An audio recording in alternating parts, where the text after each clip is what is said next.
6월 21일 화요일입니다. 오늘은 다니엘 12장 1절부터 마지막 13절까지 말씀. 다니엘서의 결론이라는 제목으로 말씀을 나눕니다. 다니엘서의 결론. 드디어 다니엘 끝자락에 왔네요. 다니엘서는 12장밖에 안 되지만은 이 내용이 너무나 방대하기 때문에 시간이 한참 간 것 같아요. 그리고 또 어렵게도 느껴지잖아요. 또 어렵게도.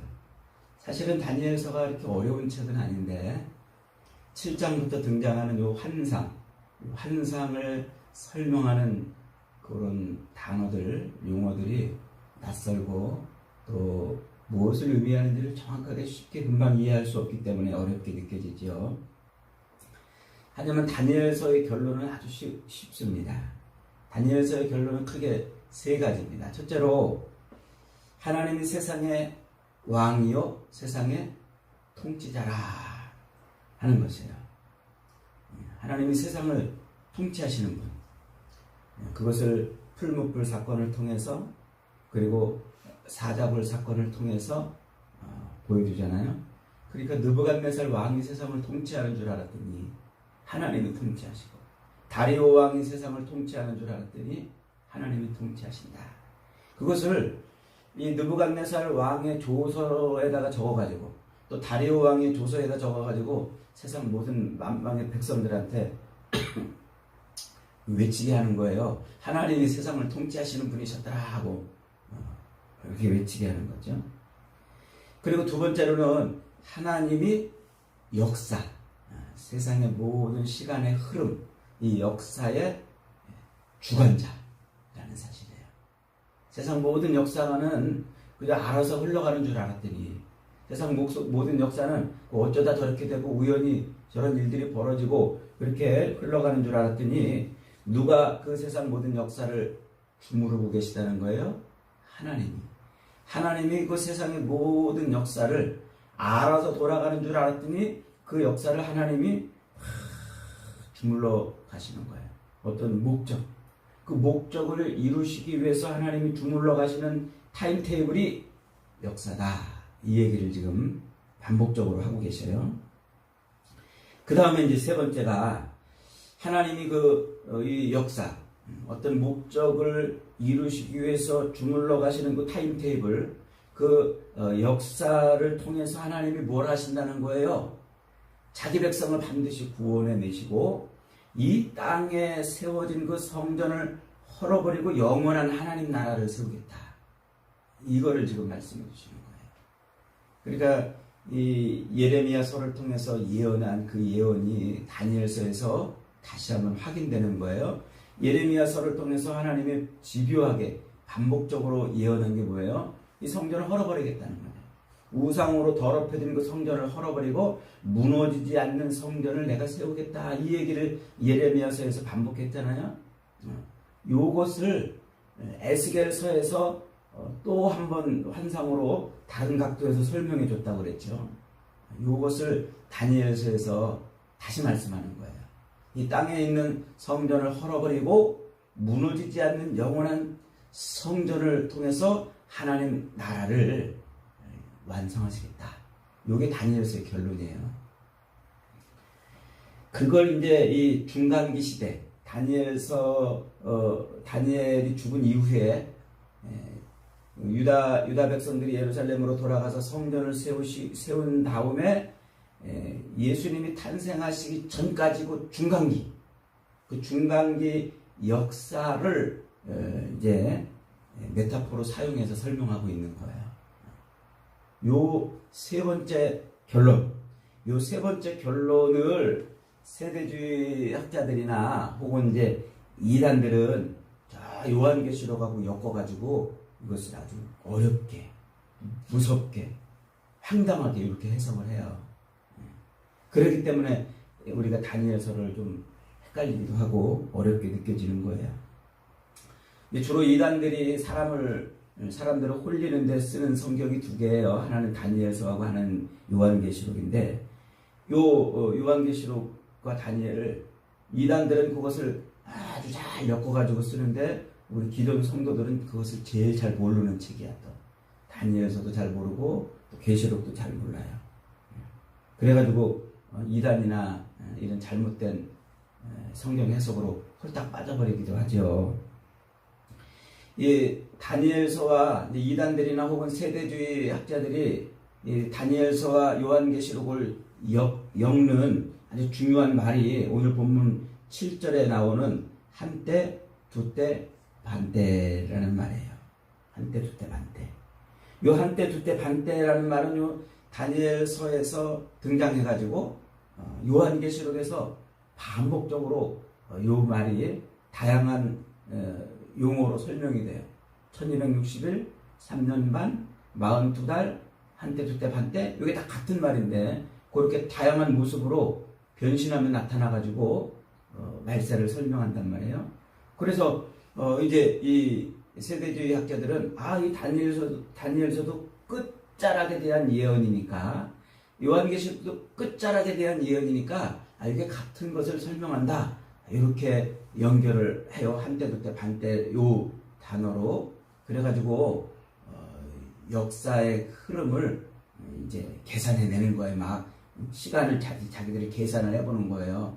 그래가지고 엉터리같이 다니엘서와 계시록을 해석을 하는데 그렇게 하면 안 돼요. 그것은 성경을 이상하게 해석하고 또 우리의 신앙을 호리는 그런 해석일 수밖에 없어요. 자, 오늘 이 다니엘서의 세 번째 결론이 뭐라고 그랬습니까?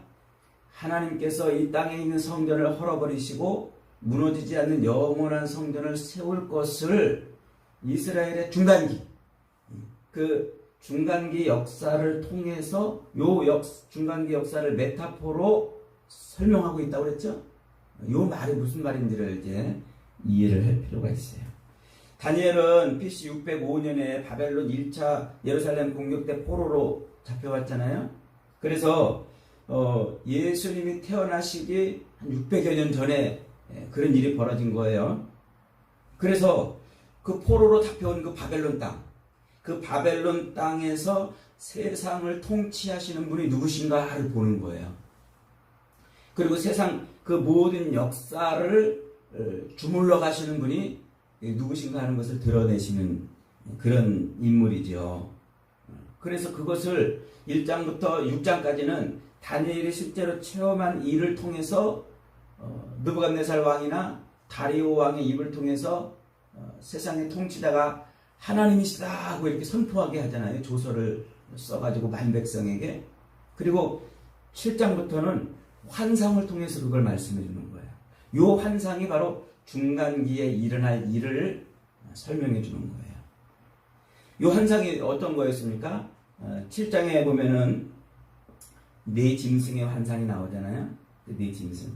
이 네 짐승은 바벨론이 무너진 다음에 등장할 나라들, 메데와 파사와 헬라, 요 나라들이 이제 등장할 것을 첫 번째 네 짐승의 환상을 통해서 보여준다고 그랬죠.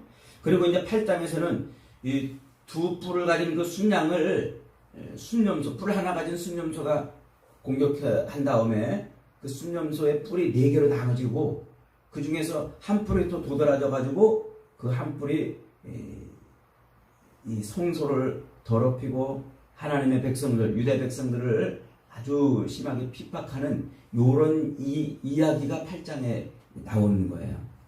그래서 그 한 뿔, 4뿔이 나왔다가 그 중에 한 뿔이 하나님의 군대를 대적한다. 이게 영적인 이야기라고 그랬죠. 하나님의 군대를 대적하는 이런 일을 하면서 성소를 더럽히고 회파하고 하나님의 백성들을 이제 핍박하는 이런 일들이 벌어져요. 그것을 그 8장 11절 이하에서 잘 해석을 해주잖아요. 그 다음에 이제 9장에서는 무슨 환상을 또 봅니까? 이번에는 70일에 다니엘에게 70일의 환상을 보여줘요. 즉 예루살렘 성이 중건되리라 하는 그 명령이 선포된 때로부터 70일에가 지나면 세상이 끝날 것이다. 이스라엘 백성들이 끝날 것이고 그리고 성전이 무너질 것이다. 요 70일에를 얘기를 한단 말이죠. 그래서 요 70일에는 성전이 중건되리라 하고 선포된 그 명령이 있은 다음에 이제 69일에까지 가서 그 일이 성취가 되고 마지막 한 일의 절반 동안에 성전이 이제 회파되는 3년 반이라는 그 기간 동안에 성전이 회파되고 그러다가 이제 성전을 다시 회복하는 그런 마지막 중간기 역사, 요 역사를 지금 환상을 통해서 보여주는 거예요. 그러니까 다니엘은 그걸 이제 자기가 미래에 일어날 일을 보니까 잘 이해를 못하는 거예요. 무슨 일이 어떻게 일어날지를. 그 다음에 이제 마지막 네 번째 환상은 10장이죠. 그 10장이 넘어와서는 다니엘 세일에 동안 이제 그 70일의 환상을 보고서 이게 도대체 무슨 일인가 몰라서 하나님 앞에 금식으로 기도를 해요. 세일에 기도를 하죠. 그 기도하는 중에 가브리엘 천사가 와서 마지막 날 유다 백성들이 당할 그 일을 깨닫게 이제 하는데, 그 다음에 헬라 왕국, 그 네 나라 환상을 본 그 세 번째 나라 헬라죠. 그 헬라 왕국이 갑자기 네 나라로 쪼개져 가지고 남방왕과 북방왕이 서로 치열하게 서로 싸우기도 하고 또 서로 하나가 되기도 하고 또 찢어져서 갈라져서 싸우기도 하는 그런 역사가 이어질 것이다.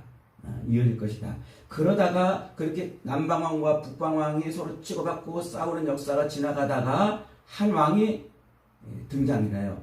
그 한 왕이 뭐냐면 아주 더럽고 악한 왕이라고 했어요. 속임수를 쓰는 그런 왕.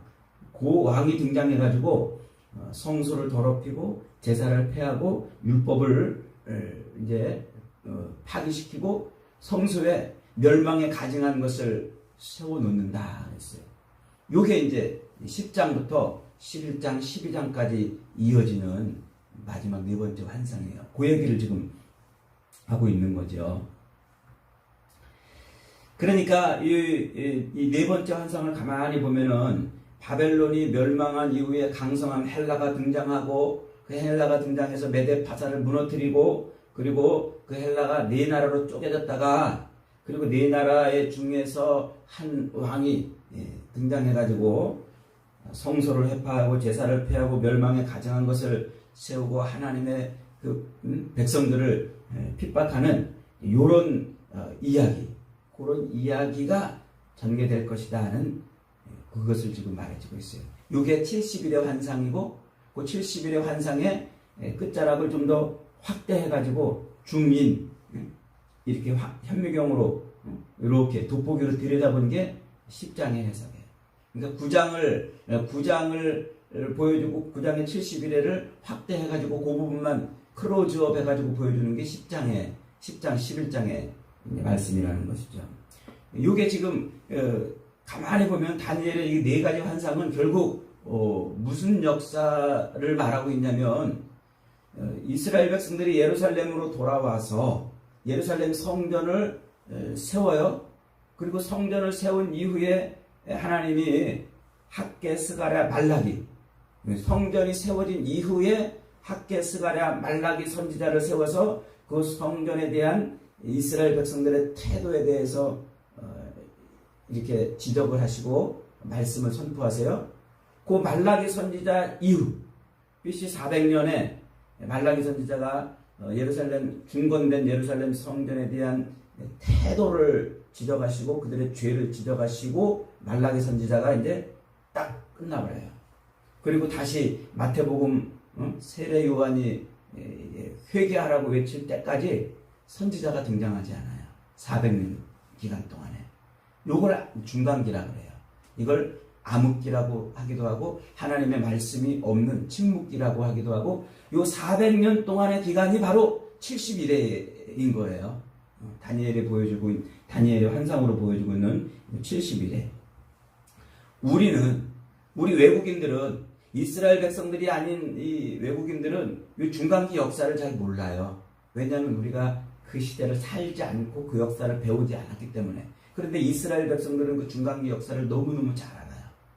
400년의 그 긴 공백을 우리는 말라기 선지자 있고 마태복음으로 금방 넘어가니까 그 400년의 긴 기간을 모르지만은 그 이스라엘 역사를 직접 살아냈던 그 이스라엘 백성들은 그 중간기 역사를 너무 잘 알죠. 그 중간기 역사에서 이스라엘 백성들에게 가장 충격적이고 가장 고통스럽고 가장 수치스러웠던 때가 언제냐면 그 중간기 끝자락에 3년 반, 한때, 두때, 반때예요. 그게 언제냐면 바로 이 헬라의 네 나라로 나눠져 가지고 그 중에 한 뿔이 등장해 가지고 성서를 회파하는 일에 쓰임 받는 그 주인공 이 안티오코스 4세 에피파네스라는 사람이에요. 요 안티오코스 4세 에피파네스는 BC 175년에 왕이 됩니다. 그래가지고 이 왕이 되는데 그는 자기 조카를 속이고서 왕이 됐다고 그랬죠. 아주 비열한 왕이에요. 그리고 속임수에 능한 왕이고 돈을 너무너무 좋아하는 그런 왕이에요. 그 안티오코스 에피파네스가 왕이 된 다음에 그는 자기 자신을 뭐라고 부르냐면 에피파네스 이렇게 불러요. 실제 이름은 안티오코스 4세입니다. 거기에다가 에피파네스라는 이름을 자기가 덧붙인 거예요. 그 에피파네스라는 말은 지혜로 충만한 자 이런 의미이기도 하고 또 다른 의미로는 신이 이 땅에 현현한 자 이런 의미예요. 그러니까 자기를 뭐라고 지금 보고 있는 거예요? 지혜자. 자기를 신이 이 땅에 현현한 신적인 존재라고 자기를 그렇게 칭해요, 스스로. 그래서 이제 학자들은 안티오코스 에피파네스라고 이렇게 이제 이름을 이제 우리가 부르는 거죠. 그가 BC 175년에 왕이 돼가지고 이 돈을 좋아하고 막 그다음에 자기 권력을 이 신의 현현자니까 자기 권력을 세상에 막 드러내려고 여기저기 가가지고 막 탈취하고 또 공격하고 정복하는 일을 해요. 그 중에 하나가 이제 이 애굽을 공격하죠. 남방왕을 공격하죠. 공격해가지고 애굽에 있는 보물을 다 털어올 참인데 그때 이 애굽 남방왕이 저 로마한테 도움을 청해가지고 기띔의 배들이 와서 그 로마가 와가지고 이 에피파네스의 배후를 칩니다. 그러니까 할 수 없이 이제 도망가요. 다시 이제 철수합니다. 철수하다가 이제 이 재물을 못 얻으니까 기분 나빠가지고 그 예루살렘을 들려서 예루살렘을 탈탈 털어가는 거예요. 털어가면서 자기 힘을 과시하려고 헬라 문화로 세상을 통일시켜요. 그 중에 하나가 헬라 종교예요. 그래서 유대 종교를 말살합니다. 성전의 제사를 폐하고 제사장을 그 아론의 제사장으로부터 오는 그 제사장을 혈통을 끊어버려요. 그리고 율법을 폐기시켜버리고 안식일을 못 지키게 하고 제사를 드리되 유대식 제사가 아닌 헬라식 제사를 드리도록 하고 성전에 돼지풀을 갖다 뿌리는 이런 제사를 드리게 해요. 그리고 거기다가 제우스 신상을 세워요. 이 가증한 것을 성전에 세우는 것이죠. 이런 일들을 하는 거예요. 그래서 제사장을 마음대로 제사장 아론의 혈통의 제사장을 죽여버리고 제사장을 자기들이 마음대로 세우고 또 이 성전을 약탈하는데 뭐까지 뜯어가냐면 그 성소와 지성소를 가르는 휘장 그 휘장까지 뜯어가요. 그리고 이방신에게 제사 드리는 형태로 유대 제사를 변형시켜버려요. 모든 것을 막 그렇게 바꿔버려요. 그러니까 유대인들은 제사를 드리려고 해도 못 드리게 되겠죠. 그 중에서도 이제 막 열심히 제사를 드리려고 하는 사람들도 있어요. 그러니까 그들은 또 제사를 드리다가 또 죽임을 당하고 또 자기 백성들 헬라군에게 그 반역을 친한 그런 사람들한테 또 배반을 당해가지고 밀고를 당해요. 그래서 그들이 하나님의 백성 믿음을 지키려고 했던 그 백성들이 상당히 많이 죽이는데 어떤 방법으로까지 죽이냐면 그들을 십자가에 매달아 죽여요. 십자가에서 매달아 놓고 그 부모의 목에다가 밧줄을 걸어가지고 그 애들을 이렇게 애들 목을 걸어가지고 그 부모는 십자가에 매달려 있고 애들은 그 줄에 매달려서 그 밑에서 대롱대롱 이렇게 해서 죽이는 일을 기가 막힌 일을 해요. 요걸 몇 년 동안? 3년 반 동안. 그러니까 그 3년 반 기간은 아주 이스라엘 백성들에게 고통과 수치와 아주 힘든 그런 때인 거예요. 그러다가 이 에피파네스가 저 이 페르시아 쪽에 알렉산더 대왕이 숨겨놓은 보물이 많이 있다는 얘기를 듣고 거기로 원정을 갔다가 아주 대패를 하고 돌아와요. 그래서 대패를 하고 돌아왔는데 그 이스라엘 백성들도 그 성전에 그런 회파를 당하고 또 신앙의 핍박을 받으니까 이스라엘 백성들 안에서도 이 에피파네스 반대 세력이 등장합니다. 이제 그 사람들이 이제 마카비우스 가문의 사람들이에요. 그 사람들이 반 에피파네스, 반 안티오코스 운동을 전개하고 독립전쟁을 해요. 그러니까 그 전쟁에서도 점점 밀리고 저 페르시아로 원정 갔다가 대패를 하고 돌아와가지고는 이 사람이 이 혼절을 해요. 그래가지고 갑자기 죽어버려요. 그리고서 갑자기 죽으니까 이제 이 마카비 가문에서 독립전쟁을 주도적으로 끌고 나왔던 그 마카비 가문에서 이제 성전을 탈환하고 그리고 BC 163년에 수전절, 절기, 성전을 탈환했다고 그래가지고 새로운 절기를 지켜요. 수전절. 요게 요한복음 10장 22절에 나오잖아요. 그 수전절이. 그런 일들이 이제 이렇게 벌어지게 되는 거예요. 그러니까 요 때가 바로 중간기. 그러니까 이 중간기 때 이스라엘 백성들은 가장 고통스럽고 가장 치욕스러운 그 3년 반을 지나는 거예요. 요게 한때, 두때, 반때의 사건이에요. 그런데 이제 재미있게도 예수님이 그 중간기 끝나고서 이제 세례 요한이 등장하잖아요. 말라기 이후에 등장하는 선지자예요. 세례 요한이 등장해서 예수님을 소개시켜주고 그 예수님이 등장해가지고 말세, 이제 3년 반에 자신의 사역을 끝내시고 말세를 설명하는데 그게 마태복음 24장이에요.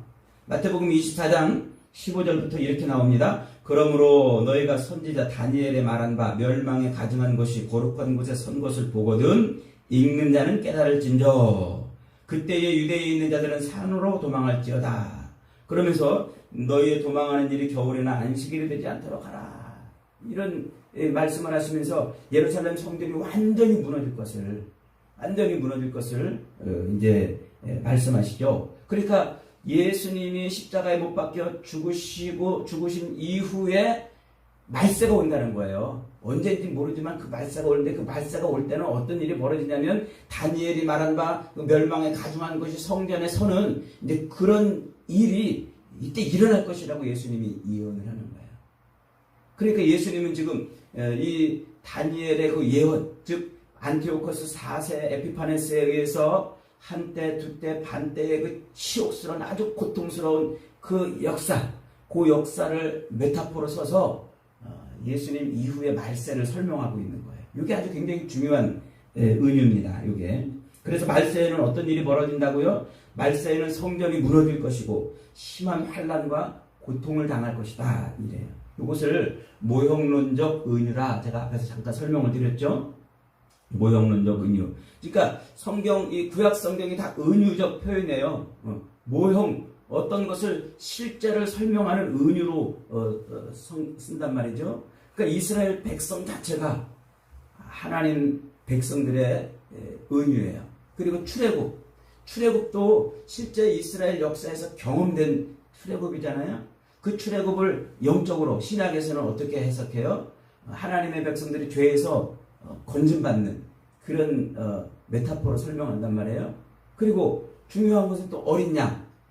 어린 양이 구약에서는 죄 사함을 위해서 드려지는 제물로 그렇게 계속 어린 양의 이미지가 만들어지는데 예수님이 딱 등장하니까 세례 요한이 예수님을 보고 세상 죄를 지고 가는 하나님의 어린 양이로다 이렇게 설명하면서 그 구약에서 공들이 만들어 온 어린 양의 이미지가 그게 예수님이라는 것을 보여준단 말이에요. 이게 모형론적 은유예요. 그러니까 지금 이 다니엘에게 보여주고 있는 다니엘 이스라엘 역사, 성전의 마지막 역사이고 이 중간기 시대에 일어나는 일, 그 일이 바로 모형이라는 거예요. 출애굽과 혹은 어린 양과 이런 것을 설명하는 그런 말세에 등장하는 모형이란 말이죠. 그래서 이스라엘 백성들이 실제 경험했던 그 역사가 신약에서 모형으로 등장하듯 하는 것처럼 안티오코스 4세 에피파네스에 의해서 겪는 그 중간기 시대의 그 일이 말세를 설명하는 모형이 되는 그런 거라는 말이죠. 그러니까 한때 두때 반때는 요것은 계시록과 연결해 가지고 실제 역사를 풀어가는 그런 고리가 아니고 이것은 역사를 설명하는 모형적 은유다. 이렇게 이해를 해야 되는 것입니다. 그러니까 이 이해를 온전하게 할 때 다니엘서도 제대로 이해되고 요한계시록도 제대로 이해되는 겁니다. 그런데 예수님 이후에 성경에서 특별히 요한계시록에서 요 한때, 두때, 반때를 설명할 때는 놓치지 않는 중요한 의미가 있어요. 그게 뭐냐면 첫째로 한때, 두때, 반때는 어떤 기세가 막 상승하다가 폭 꼬꾸라지는 그런 의미로 집중해서 써요. 그러니까 영원할 것 같고 무너질 것 같지 않던 그 안티오코스의 권세가 갑자기 팍 꺾여버렸다는 거예요. 그러니까 그 3년 반, 하나님의 백성들이 고통받던 그 3년 반 기간이 말세에 이제 하나님의 백성들인 우리가 말세에 당하는 이런 고통들은 금방 사그러들 것이라 그 얘기를 하는 것이죠. 그 다음에 두 번째는 이 3년 반은 끝이 있다는 거예요. 한때, 두때, 반때 끝이 있다는 거예요. 정해진 제한된 기간을 의미하는 거죠. 그러니까 말세는 반드시 예수님의 재림으로 끝날 것이다. 종말이 올 것이다. 그 의미를 붙잡고서 계시록을 표현을 해주고 있습니다. 오늘 본문 1절로 3절은 이렇게 말합니다. 그때에 내 민족을 호위하는 큰 군주 미가엘이 일어날 것이요. 이 천사를 지금 설명하는 거죠. 그러니까 지금 이 말세를 설명하면서 이 말세 유다 백성들의 그 끝자락을 설명하면서 그 말세를 지금 영적인 일과 연결을 시켜주고 있는 거예요. 개국 이래 그때까지 없던 환난을 당할 것이며 그의 네 백성 중에 책에 기록된 모든 자가 구원을 받을 것이다. 그러니까 하나님의 백성들이 다 구원을 받을 것이다. 또 티끌 가운데 있는 자, 죽은 자들이죠. 죽은 자들이 깨어나서 영생을 얻을 것이고 또 그 중에서도 수치를 당하여 영원히 부끄러움을 당하는 자도 있다는 거예요. 즉 믿음에서 떨어진 자들도 있다는 거죠. 그래서 지혜 있는 자는 궁창의 빛과 같이 빛날 것이요 많은 사람을 옳은 대로 돌아오게 하는 자는 별과 같이 영원히 빛날 것이다. 그러니까 이 마지막 환난의 때는 큰 환난도 있을 것이지만 그러나 믿음을 지킨 자들은 반드시 다 구원을 받을 것이다 라고 지금 말하고 있는 거죠. 그리고 지혜 있는 자 그리고 많은 사람을 옳은 대로 돌아오게 하는 자는 별과 같이 빛날 것이다 하는 거죠. 여러분 지금 우리는 말세를 살고 있습니다. 하지만 염려할 것 없어요. 걱정할 것 없어요. 우리의 믿음을 핍박하고 공격하는 수많은 공격들이 있어도 능히 하나님은 우리를 그 속에서 어떻게 하신다? 반드시 구원하신다. 그리고 그 기간은 그렇게 오래 걸리지 않을 것이다. 우리는 반드시 영광의 자리에 서 있을 것이다 말씀하는 거죠. 사도 바울은 디모데후서 3장 1절로부터 5절에서 말세를 사는 우리 성도들을 향해서 이렇게 권면합니다.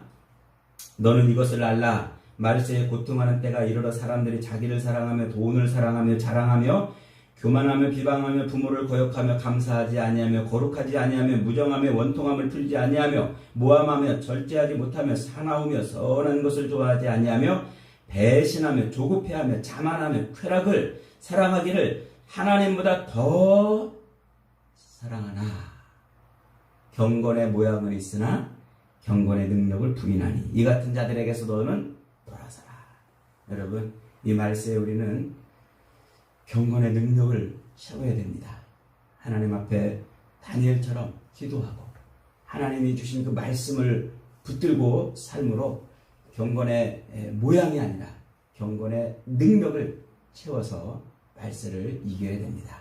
그런 저와 여러분에 대해서 주님 오실 날까지 믿음으로 사는 복된 인생들이 다 되시기를 주님의 이름으로 축복합니다. 아멘.